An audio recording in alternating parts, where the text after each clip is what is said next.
Tired of ads interrupting your favorite show? Good news. Ad-free listening on Amazon Music is included with your Prime membership. Just head to amazon.com/ad-free lifestyle to catch up on the latest episodes without the ads.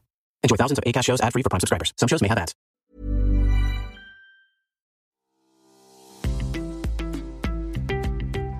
Okay, it's time to talk about Masterclass, which I love talking about because not only is it a great gift, you're giving someone knowledge. I'm in heaven right now. It's also great for yourself in the new year. Like maybe you want to learn how to be in a band. Guess who can teach you? Metallica. Maybe you want to learn filmmaking. If you go to Masterclass, guess who's going to teach you? Werner Herzog. Like there's everything. You want to get into cooking? You have a New Year's resolution. I am finally going to learn how to cook. Why not have Gordon Ramsay teach you how to cook in the comfort of your own home? This is a genius service. Whether you're watching Masterclass on TV, listening in audio mode, or in the app, on their site, the quality speaks for itself. It's like Masterclass instructors are your own personal mentors that are going to help you reach the next level. How much would it cost to take one-on-one classes with the world's best? Easily hundreds to thousands of dollars. With a Masterclass annual membership, it's only $10 a month. Memberships start at $120 a year for unlimited access to one-on-one classes with all 180 plus Masterclass instructors. Amazing. You know which instructor I'm up to next? Kelly Wersler is going to teach me interior design. That's what I'm doing. This holiday season, give one annual membership and get one free at masterclass.com/fatmascara. Right now, you can get 2 memberships for the price of one at masterclass.com/fatmascara. Again, that's masterclass, all one word, .com/fatmascara. Offer terms apply.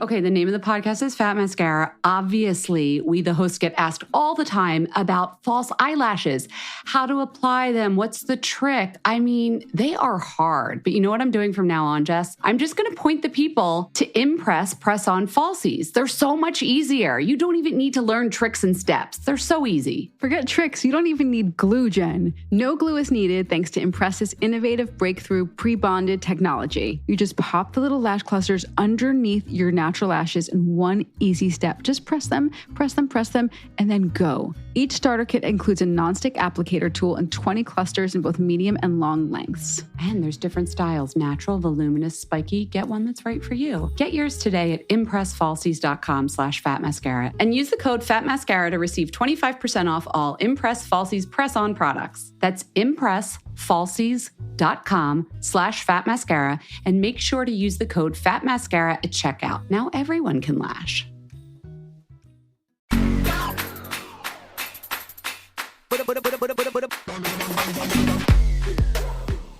Hello and welcome to Fat Mascara's annual Naughty and Nice episode.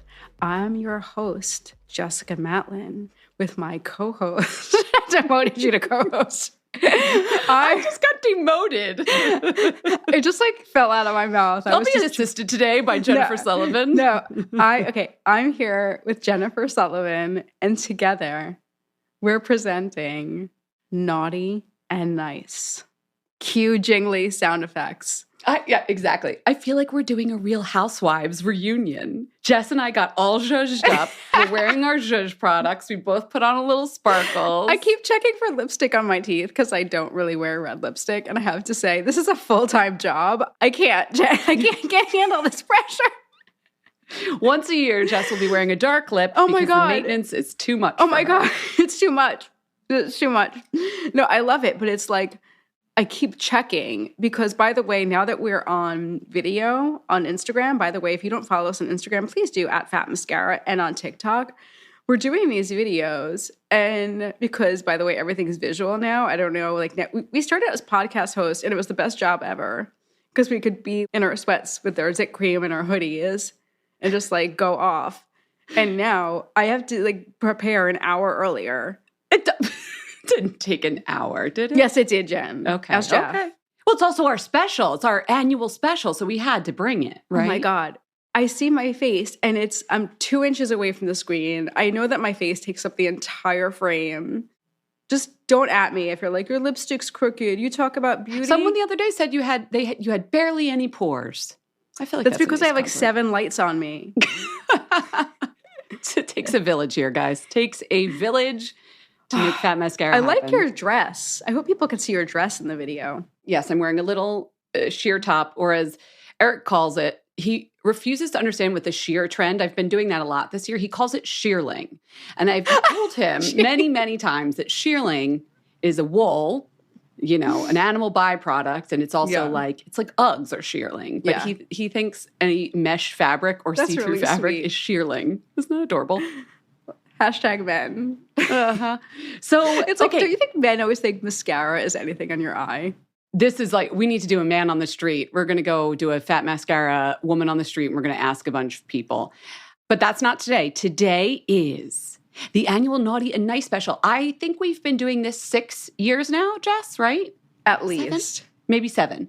And it started out sort of as like, I don't know, let's try this. And then it's one of our most popular episodes of the year. We have a blast doing it. Every time Jess and I have a meeting about it each year, we're like, do we reinvent it this year? And every time we're just like, no, we love it. We also like forget and it's too late. And it's like, well, just do Naughty and Nice. But I love doing it. And basically the premise is we're going to go back through the year, what was happening in beauty culture, headlines, things like that. What do we think was naughty? What do we think was nice? I'm going to tell you right now, some of mine are like, is there a neutral? Naughty, nice, and neutral? I was literally just about to say that. I'm like, now that I've softened as the years have gone on, I'm like, I don't want to be so hardline about things. Okay, guess what, everybody? Welcome to our Naughty, Nice, and Neutral holiday special. Maybe it's not a bad thing, you know? We'll talk about it. We'll discuss. So, yeah, we will bring you all of that. That's what's going on here. And just so you know, this is our last episode of the year. On Friday, we will be off. And next week, we are actually going to be playing for you the 2 most popular interviews of the year. So stay tuned for those. And then on January 10th, we will be back with your regularly scheduled programming. We're not telling them who the most 2 popular interviews will be. It's like a come cliffhanger. to the feed and you'll be excited to see who it is. Very cool. You could take guesses, sure, but I like that. I don't know. I want to give a little surprise treat as the year winds down. Wait, by the way, I just have to say my apartment smells amazing right now. Jeff is burning the persons of interest incense from our bedroom. Oh, okay. Yeah, it's so moody, so dramatic. Yeah, I like it. He's so dramatic. I have a new Savant Canicule, I think is the name. It's an odd name. But anyway, what does that mean? Oh, that's French. It's the French side. Oh my God. You know, I was like, I don't know products, that one. You have half French, half English. Let's turn it around, Jen. It's Heat Wave is the name of the candle. Fresh dill, cucumber, summer peaches, and patchouli. That's what I'm burning. Oh, I like that. Yeah, it's lovely. All right, so it smells good here in the Fat Mascara virtual studio. The Naughty, Nice, and Neutral episode. You're brought up to speed on what we're doing for the next 2 weeks. Should we just go and just get into it? Jen, I need to hear yours like now. Okay, let's do it.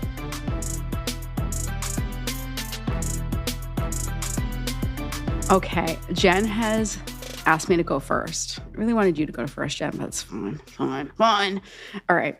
I feel like, from my perspective, again, everything is so measured. I don't know why I'm being so measured, okay? Bring it. What is it? 2023 is the year that fragrance broke, okay? Oh, okay. Fragrance has always been big. Fragrance is not new. Fragrance is like, hello, Mandy Aftel. Fragrance is an ancient, sacred, it's almost like prehistoric. Okay, not prehistoric, but you know what I mean? Like, there's nothing new about fragrance. But it's always felt a little bit insular. Okay. The fragrance community has always felt, to me, a little bit insular. I love fragrance. You love fragrance. But skincare has had a huge moment. Makeup's had its huge moment. Last year, we saw the derms come out and the skincare developers. But this year, fragrance talk got huge. These are indicators. These are like the little bellwethers that I've been seeing. Perfume talk got huge. It's tremendous on TikTok. It's one of the biggest hashtags on TikTok. These are all anecdotal examples I'm going to be naming, but this is how I'm seeing it. When I saw my 25-year-old coworker come over to me with a small vial that she bought, a sample of a very rare Italian scent that she heard about on TikTok and said, have you heard of this? And I was like, I've never heard of this brand in my life. And she's like, well, it's sold out everywhere and I can't find it. And I'm thinking, this is how I'm getting my fragrance information. When I learned about Scout Dixon, who's a big fragrance influencer, through somebody who I'd never heard, I didn't get this information about fragrance from this person before. And she's fantastic. She's a musician, but she also worked as a salesperson in a fragrance shop. Mm-hmm. Fragrance information is coming from unlikely places, and it's legitimate. Is it like we're talking to Chandler Burr, who we had on one of our earliest episodes, who's an esteemed fragrance critic? No. Is it like talking to Jerome Epinette, who is like one of the world's best noses? No. I'm not putting them all on the same level. So like, don't get it twisted. If we can still say that, I don't know. This probably makes me sound funny. But they've democratized the fragrance information. Yes, the world has. Yeah, and I'm not upset about that. I'm sure that some people might this is nice. I think it's nice because it's more people experiencing something that is really pure. It's just a joy to your nose. It's a sense. It's just like enjoying food or enjoying music. I don't think these people are looking for their doctorate in fragrance. I don't think they're coming for anyone's job. I think they're trying to enjoy one of the most pure and lovely things about the world, which is just enjoying fragrance.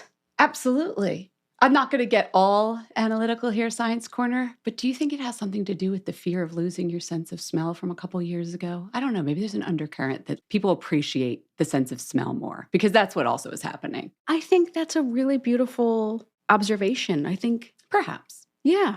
Just for a little analysis to go along with your analysis. Yeah. The year of fragrance, 2023. It's nice. I love it. It's human. It's, connective. Yeah. Well, it's funny you say that, Jess, because I have a naughty fragrance, something. A naughty 2023, because fragrance got so big. Yeah. Stunt perfumes. That's what I'm calling them. Oh. Stunt perfumes. What's a stunt perfume? I think this is just a little bit of like a lazy PR and marketing, or I just feel like making waves. But there were a bunch of them this year. Let's talk about them. Elon Musk, burnt hair. What are you doing, Elon? I'm sorry, you're the world's punching bag right now, but whatever. It's burnt hair perfume. Nobody is. He doesn't need more PR. No. Last winter, maybe it's still, like espresso martinis were hot, right? Kahlua and Absolute Vodka came out this year with blend number 83, the espresso martini fragrance made by Kahlua. Okay, Kahlua. Remember Eau de Yellow Pages I told you about back in like September? The British phone book company came out with its fragrance that smelled like Yellow Pages. I actually kind of love that one. And then like in Spain this year, KFC did Eduardo. What does it smell like, Jess? It smells like the 11 spice secret spice blend of KFC. Only available in Spain, by the way, guys. It was like a limited edition thing. But the most recent that I can add to the stunt perfume, oeuvre, if you will, New Balance just came out with 2 fragrances. Did you see these? I have not. They're limited edition in Australia. You know me, I go deep on my fragrance knowledge. Yeah. But what do they smell like? They are inspired by a fresh new box of sneakers. There's 2 of them. There's Original, which has notes of leather, suede, rubber, cotton socks, and fresh mowed grass. So I'm getting like a tennis kind of vibe from that one. You feel it? And then Court, which has like a basketball vibe. Oh my God, is it weird that I pictured a courtroom? Oh, no, but it's New Balance. Oh, you're still talking Newport. Yeah, this is the other New Balance. Basketball, rubber, and hardwood floor notes from New Balance. This New Balance Court, available limited edition in Australia. But I'm giving it a name right now, Stunt Perfumes. I love that. I called it naughty just because I felt like I had to, but like maybe I secretly like it a little. I don't know. What do you think? Oh God, why you would make it like so do-gooder, like earth thing? But I think there's a way to do it in a way that is not producing these bottles of things, because let's be honest, no one's going to use them. They might smell and go, oh, cool. But they're going to sit there. No one's going to actually spray them. KFC fragrance? You don't think it's going to take off, Jess? No. But if they put it like, I don't know, in the air, if they put it in, I don't know, if they did 5 bottles or something. And a lot of them are limited edition. I think it's for that reason. Yeah, I don't know. I mean, I think after a while, I think these are going to have their run. It's just going to feel like a lazy joke. Once Elon Musk got on board, it was like, all right. Yeah. So, yes, fragrance had quite a naughty and nice year, but it's just huge. And I think that's the year 2023, the year that fragrance became mainstream. Okay, moving on. What do you got for me? Okay. What else do I have in my little Santa sack of naughty and nice? I have a complicated relationship with the big trend, quiet luxury. Oh, I forgot about quiet luxury. That was this year, It was so wasn't it? quiet, Jen. That's why it was so quiet. Okay, go on. Okay, so it's like, I don't want to like overstate it. It's not like, oh, it's so naughty, I'm so mad at it. It's like, I actually really like the look. I don't think you can separate the term quiet luxury from the show Succession, because that really kind of spawned the whole trend. I also see Gwyneth in the courtroom out in Aspen. That's my quiet luxury peak moment. Yeah. For sure. Okay. Yeah. Those two things definitely, like, it was like in tandem, like the finale and Gwyneth's courtroom thing. But they didn't invent the term quiet luxury. It's just like understated kind of whisper wealth kind of thing. But what confused me was this huge embrace of quiet luxury by young people, even like teenagers and like 20-somethings. I'm just going to say like under 35s. And I don't understand, like, when you're young, why are you reaching so hard to dress like a older, kind of uptight, wealthy person and like kind of suppress and suffocate your personality and like just go really beige? Yeah, quiet luxury isn't fun, is it? It's like the opposite of fun to me. It's like, if that's what you want to do, that's fine. Like, if you look, I'm wearing a beige sweater under this sparkly beige cashmere number. and a gray oversized wool slacks and one of the not popular Hermes fragrances spritzed on. And to me, that's like, there's nothing wrong. I actually like love that. I could wear that every day, like bring it. But when I was 21, it was like, boom, it's a time for self-expression. Let's see the Olsens, right? Okay, they're at NYU when they're 21. Let's everybody go back about 20 years. They used to dress wackadoodle, all wild. They'd put together these crazy outfits. You'd see them out in New York City having a ciggy and a drink, having fun, little black smoky eye. Now they're the row. The row is like the epitome of quiet luxury, but they're like almost 40. So of course. But yeah, when you're young, I get it. I hear you. I guess, yeah, it feels like quiet luxury feels like something you grow into. And I just found it a little worrisome how the whole world was like, let's suppress. Let's turn it down. It wasn't fun. Let's kind of go to this more like elitist, like, I don't want to keep going on quiet luxury. Yeah. But very quickly, I kept seeing like dupe videos of how to do quiet luxury on the cheap. Now it's just like doesn't even make sense anymore.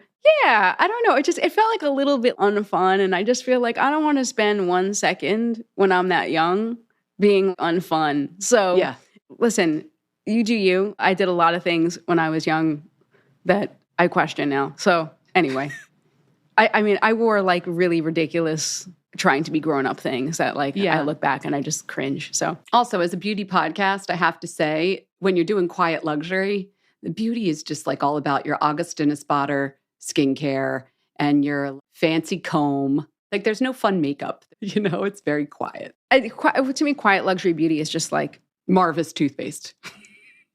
Listen, I love a Marvis toothpaste.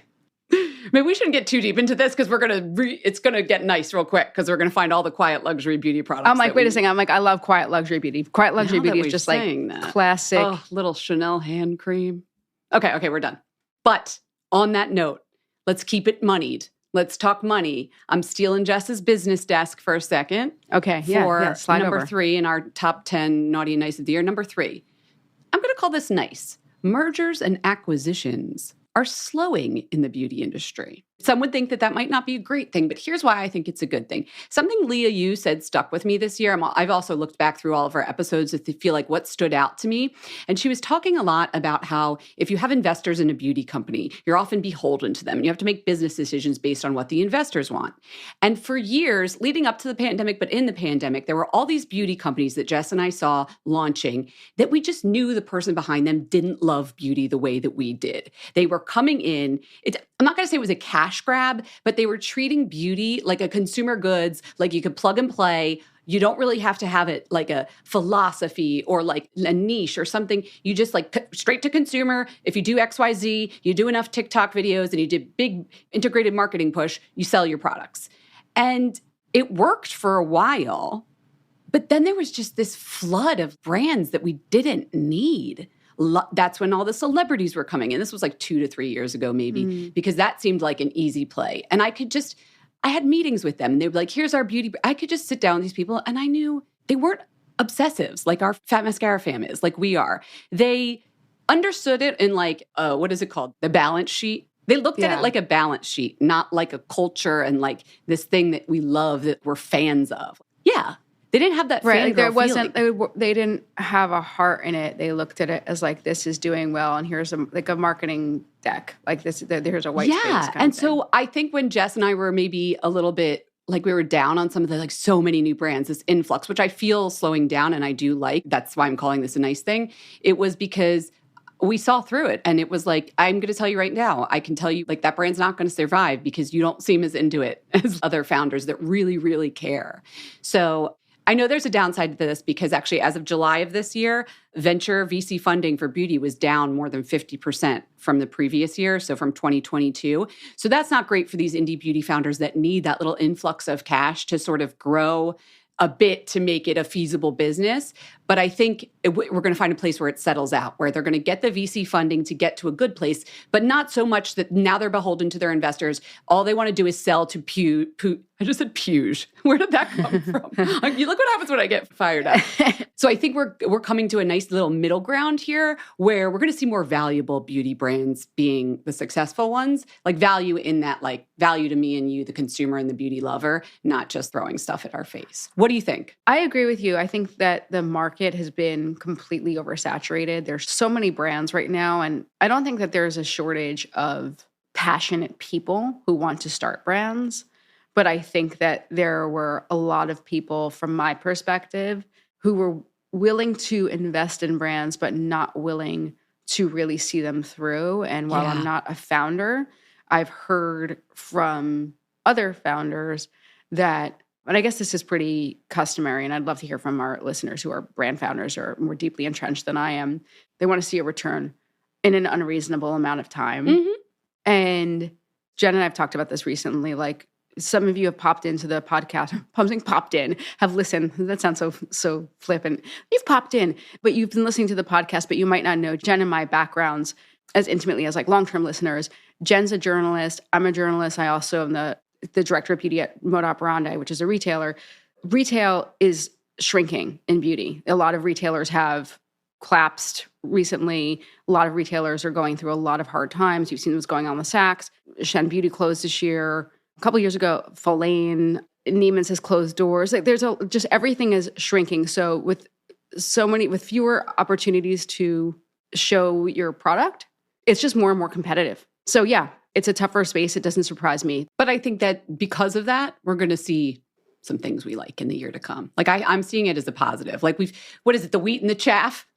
I can never do an idiom. Every time I try and pull one out, it's like separate the wheat from the chaff. Oh God, I just throw out a couple words and Jess fills in the idiom for me. That's the one. That's cream rises to the top. Cream. We're going to get cream in 2024. Cream rises to the top. We're going to get the wheat, not the chaff. We're going to keep going here. What else you got for me?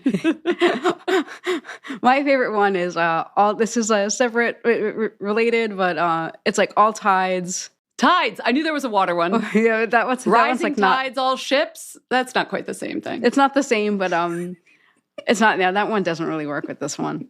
Point being, I think that we've settled into a better place moving forward into 2024, where we're going to see some brands that we really like and talk about things with founders that care. And it's not just the speed of growth that it has been for the last couple of years. Yeah, they can't keep up.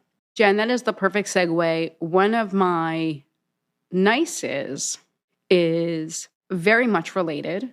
I feel like I see so many brands, and they're kind of petering out, that have looked very same in the past couple of years. And I know. Tell me if you've seen this brand. And I feel like I sound like very negative.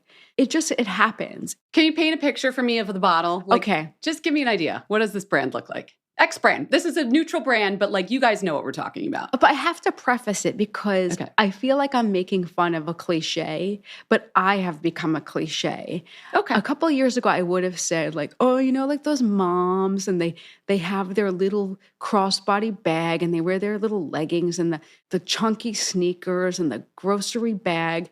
Guess who wears a grocery? That's my outfit like 5 days a week. Okay. So it's like, I just want to say cliches happen, and I have become a cliche.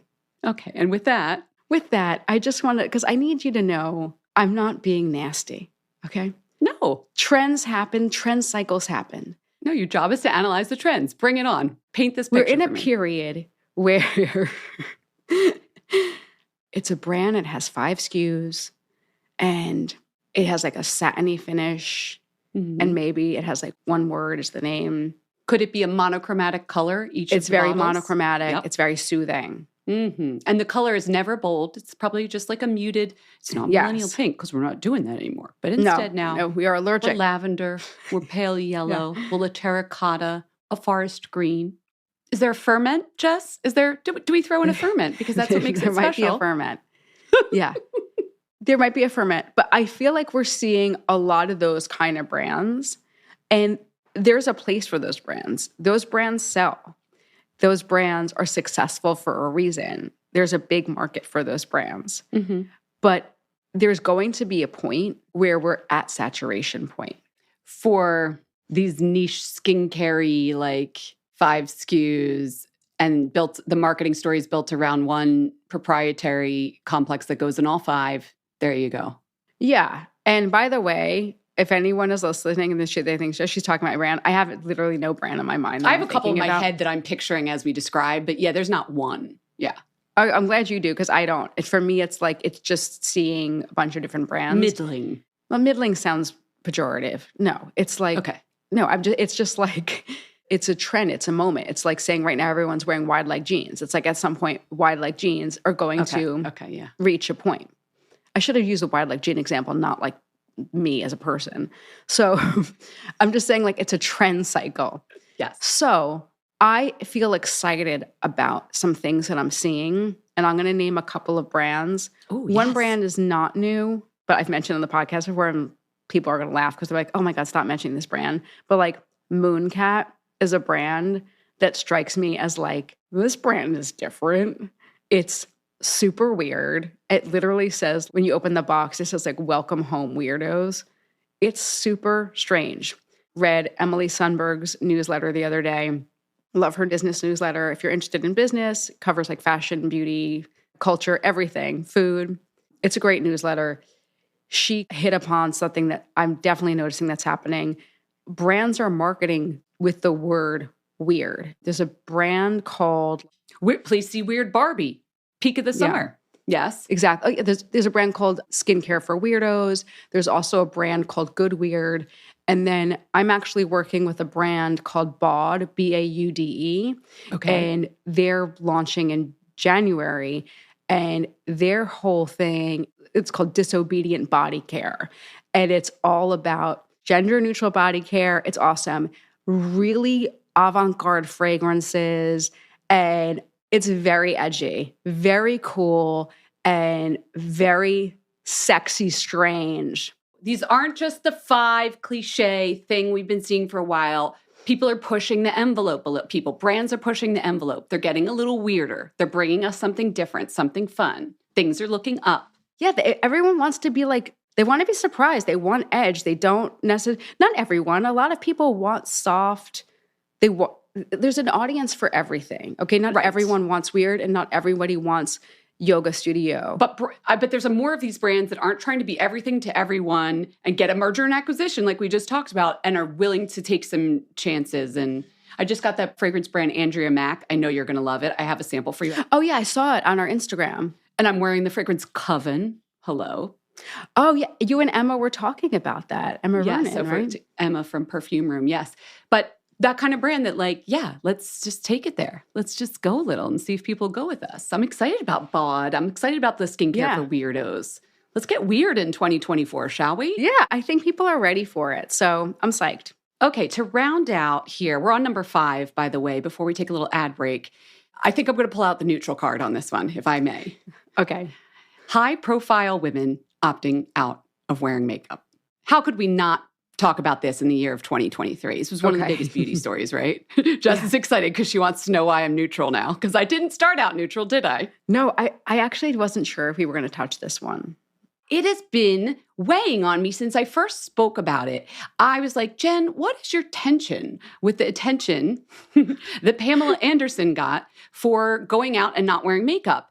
Which should be something to be applauded, right? Which this is a nice. Yeah. And then I got all naughty on it and I'm like, it felt stunty and it felt privileged to be able to say that when there's plenty of women, I don't know. I got all cerebral in my head about it. And what helped me come to terms with it was another high profile woman we had on the podcast this year, Alicia Keys. Of course, I had to ask Alicia Keys about what she thought about Pamela Anderson. Because I was like, let me go right to the source. Alicia Keys is somebody who did this 7 years ago. Back in 2016, made a very public statement about I'm not wearing makeup anymore and has since grown up and come down from that, as she explained. She's like, when you're younger and you're in a weird place in your head, you just like put out a huge statement and then you feel like you have to stand by it kind of vibe. I'm paraphrasing here, but I won't paraphrase on. I actually asked her about Pamela Anderson and what was going on there. And this is what she said, quote, this is from our own podcast. I think we're all looking for permission to just be ourselves, but rarely do we feel that we are or we can be. And so I think when someone does that very bold thing where they can actually say, okay, here's me, take me or leave me, whatever, it reminds us that's how we actually feel. And so we find it to be quite fascinating because I think a lot of times we just don't feel brave enough to do that, end quote. That was Alicia Keys on Vet Mascara podcast. But the word fascinating is what stuck with me. And that's, I think, ultimately what it was. I was fascinated by this, the tension among women about it, people calling it brave, which is like, come on. What did Mia Friedman say? Doctors Without Borders. That's brave. Not wearing makeup is not brave. But I ultimately came to a place where I needed to be less cynical and take off Jen's cynical hat, Jen's science corner hat, Jen's like wanting to make a graduate level thesis about the whole thing. And I'm just like, yeah, I'm fascinated. Good for them. We all just want to be seen and do what we want to do and not be judged for it. And if more people wearing less makeup lets us all do that, I'm all for it. Nice. The people that they were happy that she was just accepted the way she was. Yeah, nice. Or neutral. Okay, I'm going with nice on the end of that. I think it was nice. I think I said this on the show, like sometimes people, they need to see somebody do something first to give them permission, whether it's to wear something or they need to see some example that's so extreme for them to. When we were talking about red lipstick, like Jenna Lyons wearing the red lip everywhere, and then it's like, maybe I can do a little red gloss. Some listeners were asking us how to baby step into the red world. Yeah.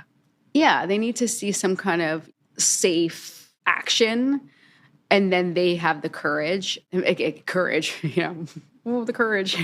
But it's like... They're so brave. And yeah, she is beautiful, so it's easier for her. But I do think that it was a good thing. And even like... Mia Friedman on her podcast, which, by the way, is just like so fantastic. If you don't listen to Mamma Mia Out Loud, please do. Because that's their like main podcast of the bunch. It is so freaking good. Yeah, Mamma Mia Out Loud is so freaking good. They were talking about this the other day, and like they talk about a number of topics in each episode. Like how they do this every day is phenomenal. But they were talking about how much time women spend getting ready every day and the cost of that and how a lot of that is unpaid. And there's 3 women talking, so they all have different perspectives. But like one of the things that was brought up was like unpaid labor. So, if you go to work every day, if you're like on a morning show, women have to get there like 90 minutes early. The men show up like 10 minutes early. It's like they get some powder or brush their hair, they get on. But it's like after a while, it's like enough. I don't know what you guys do for a living, but it's like maybe some of you also have to spend time blowing out your hair, putting on makeup. Jen, I don't know about you, but I still spend like quite a bit of time getting my hair colored. I get my brows done. I was so furious the other day. Jen, I was furious. So I'll make a long story short. I get my brows done. I get them done in the city. It took me a round trip because of some like transportation issues, but like nothing too out of the ordinary. It was 4 hours round trip on a Saturday. And that was time that Jeff had to spend watching Lake. I mean, he's her dad, so it's not like he was babysitting, but away from my family. And I was like, wow, this is crazy. This is crazy that this is how I spend my off time, that I also should be with my family. And I'm like, this is nuts. Some women get their hair done, say you want to get braids. Like, that's going to take 8 hours of your day. There goes your Saturday. The beauty choices we make and the work that goes into them. Yeah.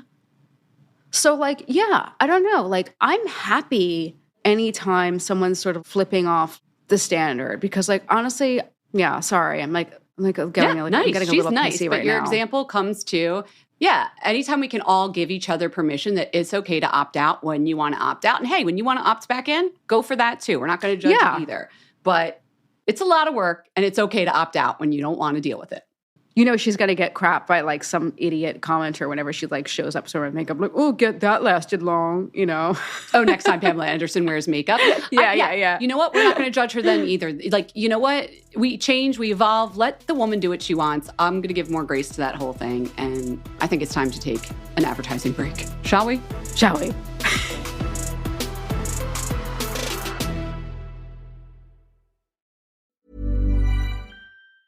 Hey, it's Ryan Reynolds, owner and user of Mint Mobile. And I am recording this message on my phone. I'm literally on my Mint phone. Why? Because fancy recording studios cost money. And if we spent money on things like that, we couldn't offer you screaming deals. Like if you sign up now for 3 months, you get 3 months free on every one of your plans, even unlimited. Visit mintmobile.com/switch. Limited time new customer offer. Activate within 45 days. Additional taxes, fees, and restrictions apply. Unlimited customers using more than 40 gigabytes per month will experience lower speeds. Video streams at 480p. See mintmobile.com for details. Tired of ads interrupting your favorite show? Good news. Ad-free listening on Amazon Music is included with your Prime membership. Just head to amazon.com/ad-free lifestyle to catch up on the latest episodes without the ads. Enjoy thousands of Acast shows ad-free for Prime subscribers. Some shows may have ads.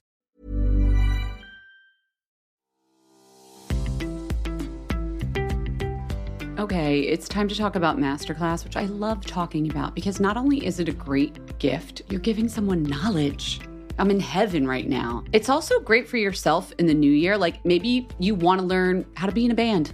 Guess who can teach you? Metallica. Maybe you want to learn filmmaking. If you go to Masterclass, guess who's going to teach you? Werner Herzog. Like there's everything. You want to get into cooking? You have a New Year's resolution. I am finally going to learn how to cook. Why not have Gordon Ramsay teach you how to cook in the comfort of your own home? This is a genius service. Whether you're watching Masterclass on TV, listening in audio mode, or in the app, on their site, the quality speaks for itself. It's like Masterclass instructors are your own personal mentors that are going to help you reach the next level. How much would it cost to take one-on-one classes with the world's best? Easily hundreds to thousands of dollars. With a Masterclass annual membership, it's only $10 a month. Memberships start at $120 a year for unlimited access to one-on-one classes with all 180 plus Masterclass instructors.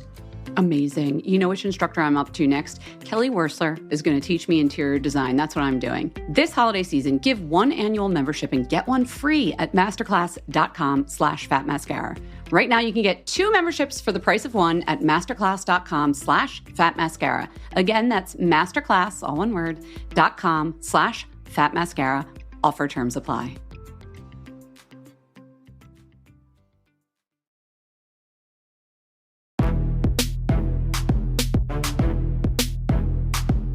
Okay, we are back. Jess and I realized we don't know how many we've been through so far. Usually this is like a top 10. We think we did 6. We might have done 5. Whatever it is, we've got a couple more for you. I'm going to kick it off, if that's okay with you, Jess. It's totally fine. We're just losing our minds over here. Okay, this one's naughty. It's naughty. I'm sorry, I'm not neutral on this. Review trolls. You know who you are. I'm going to get a little petty here, and I'm sorry I have to. In a larger beauty industry trend, review trolls are the people that get in there on the Sephora product review and aren't adding to the criticism or the critique of it all. They're just like hating on the brand of the product, or even worse for me, they're hating on it without having tried it. Who are these people? How many times have I seen people drop into the comments on a beauty brand founder's video and or a product review, and they're like, well, I haven't tried it, but I think it looks chalky or whatever. Nobody cares what you think in a review if you haven't used the product. I'm sorry. You don't get to weigh in, right? I mean, what's the incentive for this person? Joining the conversation, perhaps. I want that kind of time. Yes. So review trolls bother me in general. And this is where it's going to get a little petty because it's going to be a little bit specific.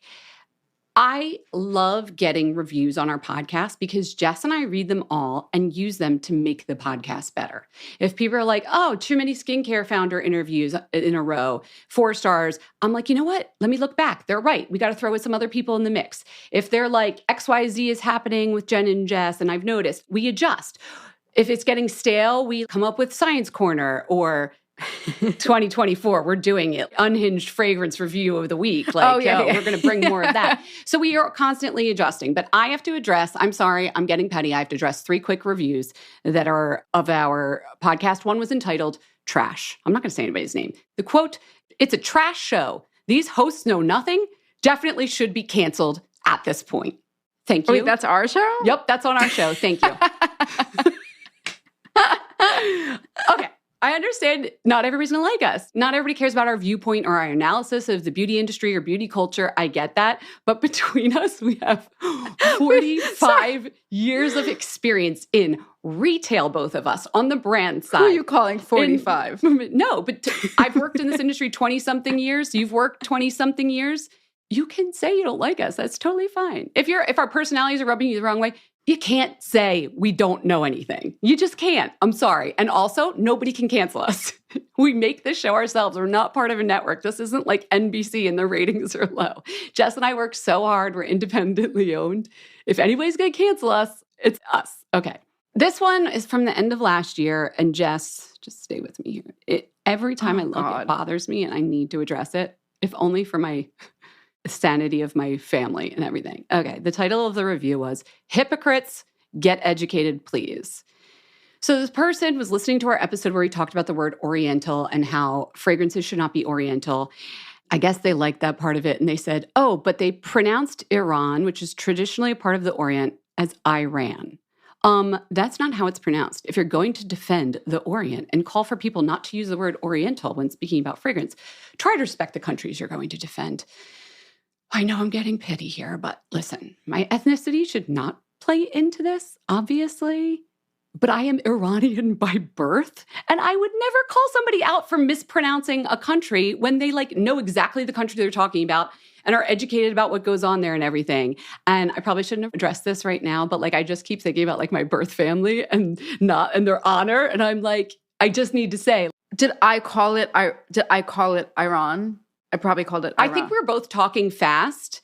And it somebody, when they said, I think it was you said Iran by accident, it's Iran. You know I'm Iranian. But you know what's so funny? My ex-boyfriend, his uncle, I think, because he used to travel there, and I would say Iran, and he would go, Iran.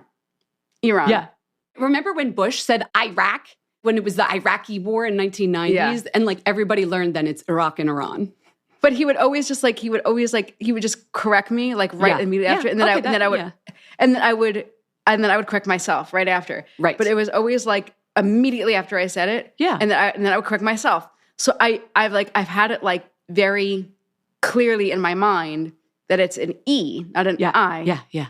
So I am aware, and thank you commenter for correcting me. And I always want to be informed, and I would never mean to offend. So I'm sorry. I know. No, I know you know, but also I think Jen, I would never, I would want you to correct me if I was offending you in the moment. That's the other thing, though. I don't always feel the need to correct people when they mispronounce things. We all, let's have some grace with each other, right? Especially... Well, Jen, I definitely have corrected you when you've... Oh, you're my best friend, and I'm an editor. I should know how to pronounce celebratory. Celebratory. I think I took that out because I realized I sounded like a jerk when I corrected you. Anyway, as someone who has Iranian ethnicity, we do know how to pronounce it. Okay, last one. This one I love. The title of the review was Hit or Miss, Do More Interviews. I agree with you. This show can be hit or miss. Yeah, you're in it for the ride, but you're going to love this one. This is the quote. Interviews from makeup stylists, business owners, and other professionals are the best content. Try that and just that. The damn good product segment and others by the hosts are just not interesting. Well, is that listener, a different show? Exactly. So here's my thing about we work so hard on this. We fact check, we research everything in here. You can't say we don't know anything. Also, thank you, review trolls. When you're leaving a review, please make sure you leave it on the right page or on the right product because you're not talking about our show and it's another show. And we do a lot of interviews, but I just thought that one was really funny because it was we work so hard to be factually correct. And sometimes on the interwebs, it's just the Wild West out there. And I like that reviews democratize and they add communication and they let it's like a two-way street. It's not just people just putting stuff out and the masses absorbing it. I love that we go back and forth. I just wish people, if they're going to give a critique, make it a helpful critique. Don't be a review troll, everybody. I would love to start reading some more of these reviews on the show. So if you would like to leave a review that is constructive. That's the word. Yes, constructive. If you would like to read a constructive review, maybe an interview that you enjoyed or a factoid. Or someone you'd like to see or a thing that you think we could work on. I'm okay. I will take your constructive criticism. Yes. Yeah. Yeah. That would be great. And just like the beauty founders, because I see this all the time, an applicator is wrong and everybody gets in the comments and there's the negative people, but the people that are helpful and maybe it would be better with a doe foot rather than a beaver tail. Founders will address that and adjust their product. These founders right here, Jess and Jen, will address and we will adjust. Yeah, please know that Jen and I do work very hard on this show and that these are not our only things that we're doing. Yeah. We also have other jobs and families. Jess is a Middle East scholar. Definitely will never mispronounce. I'm just going to call you again. I'm just going to call you trash show. What? It's just the trash show. I actually didn't know you were talking about our podcast when you said that. Well, because I started out talking about review trolls and the beauty comments, but I felt it all works together in that, if you're going to be trash show makes me laugh so much. Because it's also you can't say we don't know anything. All right, moving on. What do you got for me? I have a lot to learn. I by no means do I claim but we do to know be a little something. Yeah. Okay. Are you looking at me now to tell you something? Mm-hmm. Okay. All right. I'll tell you a little something. Here's what's on my naughty list. But naughty with a question mark? Naughty? Neutral? Neutral to naughty? Ozempic. I feel like this was the year where everyone's talking about Ozempic, and whether you are in the kind of community where Ozempic is something that people are actually using themselves or speculating celebrities are using Ozempic. Ozempic has become a word that people now know about. I think that for some, Ozempic is a wonder drug. We've talked about this the other week. Being heavy, being overweight is a cross to bear for so many people. And I think that this can alleviate so many, mental issues, not to mention physical issues, or you want to flip that around, whatever you want to say. But I wonder if it's going to become in my mind, how Botox and other drugs are kind of viewed, where it's well, this is an option if you have the means. So for people who are heavy, I'm just using the word heavy, okay? You don't have to like it. I'm just going to say heavy, okay? If you're heavy, is it going to be well, why don't you go on Ozempic? And I don't know. Maybe if you're a doctor, maybe it's oh, well, it won't be like that this because is what X, Y, and Z. Angelo was saying about acne. Well, why aren't you on Accutane? It's your fault. Right. If I don't know in 5 years, is it going to be if you're lazy or do you just not have the means? I don't know, does most insurance cover this drug? I have no idea. And then what about kids? Yeah, they just started doing trials with teens, and I just have a big question mark. I've grown up with a lot of kids. Will insurance cover it for which cases? Will it cover it for which will it not? Please see breast reduction surgery, for example. Mm-hmm. Things, it becomes classist in a way sometimes. That's what I'm worried about, because you can see even just the way people are aging now. You can tell class divide with how people are aging in a way that you couldn't 15 years ago, 10 even 10 years ago. People who have refused Botox. Same thing happened with teeth. It was the rich kids got braces and the poor kids didn't. And you can tell someone's family by what their teeth look like, and it really divides society. Yeah, and I'm worried about that with weight now. The drug itself is not naughty. It's a medical drug that will help a lot of people, especially those with like type 1 diabetes and diseases. But if we're not careful, it's going to start to tear at the way we think about each other. Speculative, but I don't think I'm unreasonable. You're not. Okay, we started out the second half of the show a little. We got the vitriol out. I'm just gonna get nice with a question mark. You Get nice. Nice? Nice? Food inspired everything. It was the year of the foodie. It was strawberry girl summer. It was milk tea nails. It was, glazed donut skin was kind of last year, but it was tomato girl makeup. It was cinnamon hair. Why can't your hair be strawberry blonde? It's not. It's cinnamon hair. I think everyone's hungry because nobody's eating. From us.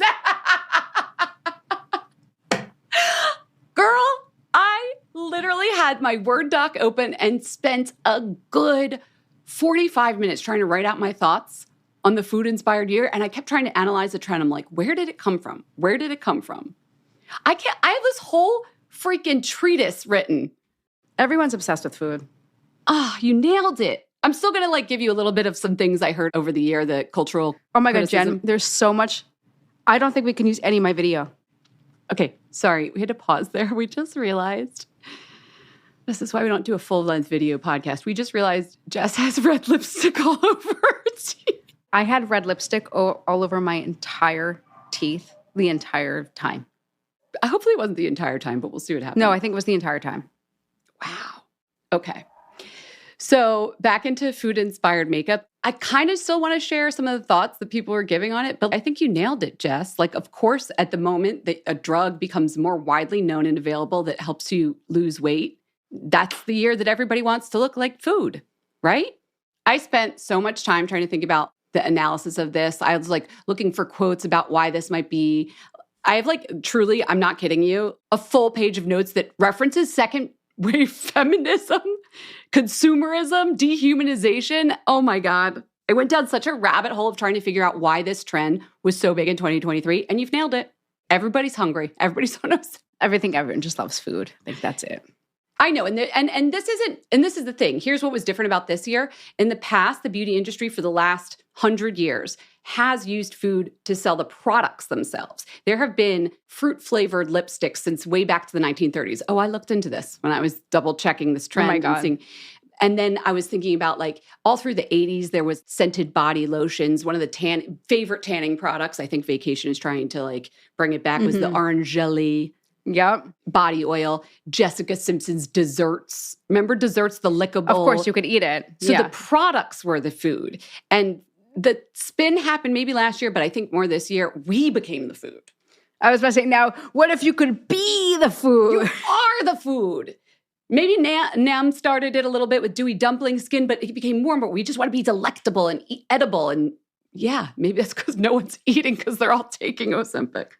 I get it. Well, apparently you're not hungry if you're on Ozempic. Like you just don't want to eat. So, but food is just love and is fabulous and delicious and squishy and yummy. And like, so you still need it somewhere. So you might as well make it your nails. Exactly. The appetite has transferred to the makeup. To the face. To the whole look. Yeah, the whole look. Yes. I'll spare you my treatise and let's go move on. What do you got? I think that's a summary. That's the summary. We got the Cliff's notes, the Spark notes, whatever your pleasure. The ChatGPT notes. That's what you do now. You say, can you summarize X for me? That's what. Oh, God. Do. Okay. Now, my last one is like a twofer. Okay. So this one's for the kids out there. So I know that we had Emma come on to talk about the whole, are the kids really buying luxury skincare? Like we say they are. We being like the media. Yeah. I appreciate Emma's research. I thought she did an amazing job. I did spend a lot of time on TikTok looking up some of those brands. I'm still a little concerned with what I saw. And I feel like as somebody who started my beauty journey, #my beauty journey, my skincare journey, very young. I mean, I still feel like a lot of our listeners, I don't know when they join, so I don't know like how well they know me. Yeah. But like I was alone in my room with my mom's Charles of the Ritz samples. Charles of the Ritz like does not exist I feel anymore. like this is your X-Men origin story. Keep going. Yeah, this is why I never saw X-Men, but I kind of get the idea. Any comic book. This is the superhero origin story. Yeah, exactly. So like, okay, like early 80s. Picture it. Little nightgown. Jessie. Yes. Suburban Jersey. She's got a shoebox of mommy samples. And by the way, I'm still checking my lips because like we record on video, and the whole time I was recording, my teeth were full of lipstick, and we cannot use anything from the first like hour of the show. That's fine. Okay, I'm all clear. So Charles of the Ritz samples, it was like hot red, hot pink, hot orange. Yes, hot orange blush. And then Estee Lauder. Tropical. Estee Lauder samples. It was big in the 80s. So hot. It was you wanted so to look like a parrot shat all over your face. If only. Blessed be. Okay. So this was heaven. And I was not double digits yet. Okay. So you would say like, well, you don't have a leg to stand on. Like this was what you were doing. But there was nothing corrective about what I was doing. And I never thought I would never dare ask my mother to buy any of these things for me. I figured I would buy these things when I was a woman with a briefcase and a perm. Like that's when I thought I would acquire these things. Mm-hmm. I never thought that I was entitled to these things. As a 9-year-old with a Christmas list that included a $39 X beauty product. Yeah. Yeah, like I figured that these were things that I got when I was a woman. I knew that these were women's things.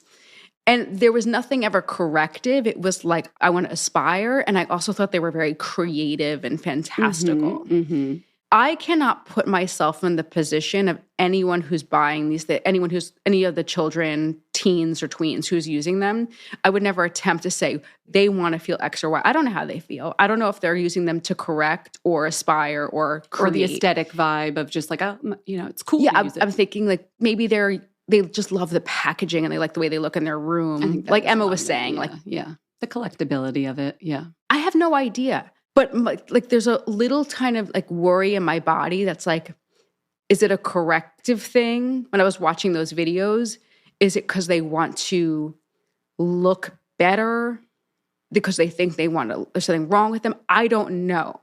So that is my naughty question mark and my worry, because the culture has become so much more punishing than it was when Jen, you and I were growing up. And as beauty has creeped younger and younger, and the things we do, the beauty work, as we've called it this year, that you put in, the time you put in for your brows and whatever, it's like, if you're young, is it the time to start doing that?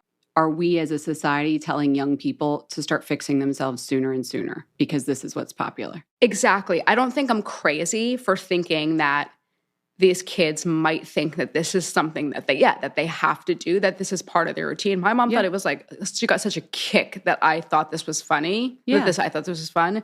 It was like, okay, sure, knock yourself out. It wasn't like, and this is what you do. And what's interesting is, to bring it back to another big society trend of the year of girlhood. How many think pieces have I seen on girlhood to womanhood and Taylor Swift and the eras and what it means to grow up from a girl to a woman and bows on everything and reclaiming girlhood. And all of this plays very much into what you're saying, which is girlhood might be something to be treasured and lengthened. And the earlier you begin to opt into beauty work, quote unquote, the worse it might be, because if you're thinking of it as a corrective and not an enhancement and not a fun thing, that's not great.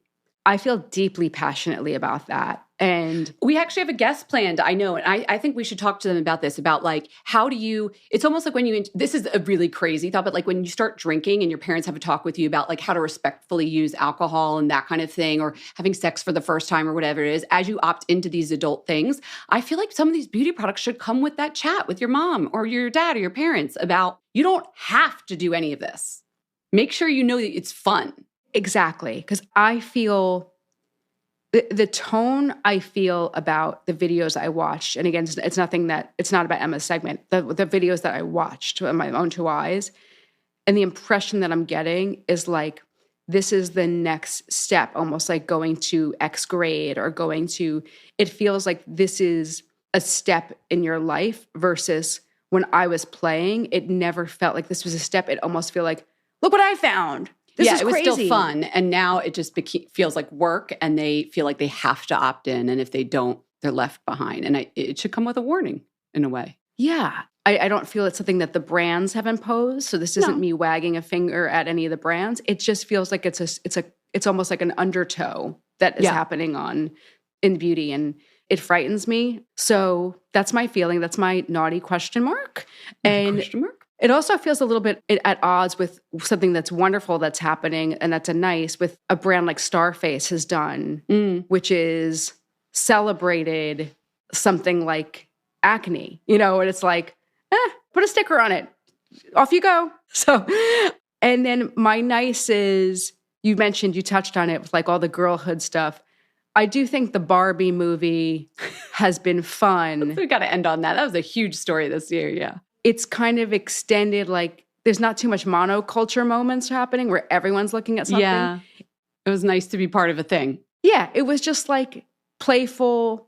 I don't know if everyone's into Barbie, but it was just kind of a fun, maybe you could say it was consumerist, but I thought it was a fun, silly, it was not silly. It's a deeply like thoughtful movie. Yeah. Yeah. It's a political movie, but it was still fun. It was a fun thing that I felt like everyone could kind of latch onto and kind of take something that you liked or needed from it. Yeah. And beauty is certainly a big part of that.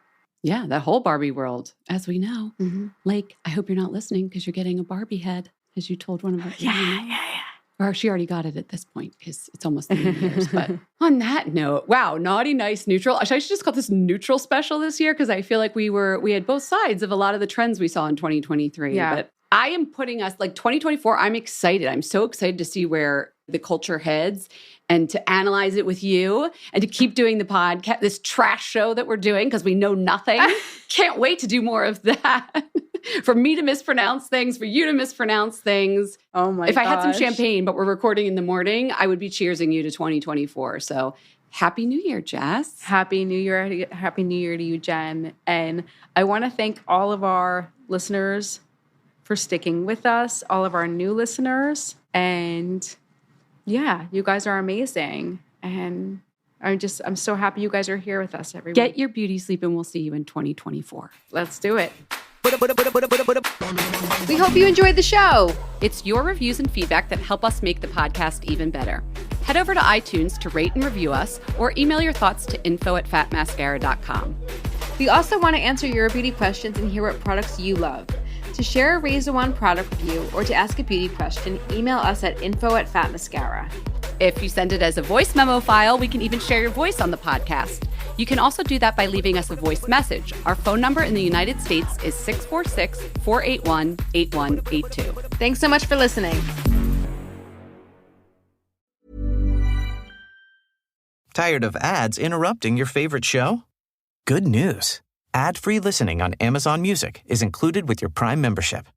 Just head to amazon.com/ad-free lifestyle to catch up on the latest episodes without the ads. Enjoy thousands of Acast shows ad-free for Prime subscribers. Some shows may have ads.